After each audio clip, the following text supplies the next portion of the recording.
I believe that prayer is always an essential component of a believer's life. The Puritans used to say that prayer is the breath of the soul. So prayer, for times of struggling like this COVID season, can be considered as the life support of our souls.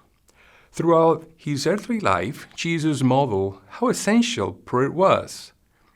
Particularly in Matthew 26:39, Jesus shows what a life support looks like for a troubled spirit in his hour of trial. Matthew says, "Going a little farther, he fell with his face to the ground and prayed, 'My Father, if it is possible, may this cup be taken from me, yet not as I will, but as you will.'" It was a solitary prayer. Jesus practiced social distance even from his closest disciples, not for avoiding a virus. Still, he wanted a private prayer time with his Father. Prayer is essential for all seasons, but especially suited for a time of struggling. Prayer is very precious in all settings, whether family or church. But in times of trial, believers must be much practicing social distance for the purpose of prayer, where only God can hear. It was a humble prayer. Matthew says, he fell with the face to the ground. It was the usual position of a slave before his master.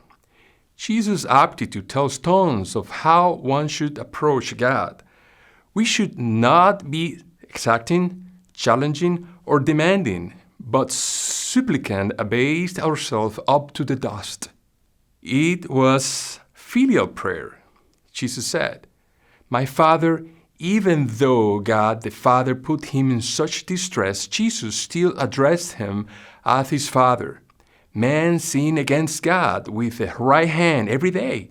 They have no rights and deserve nothing but wrath. But because of the work of Christ, man can plead as an adopted child the right to the Father's protection. It was an insistent prayer. Jesus prayed 3 times. Persevere until you prevail. Ask, seek, knock is the way Jesus taught to persevere if we want to receive, find, be opened.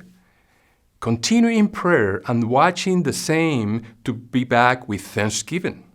Lastly, it was submitting prayer. Nevertheless, not as I will, but as thou will. We are living an unique, stretching time for many reasons.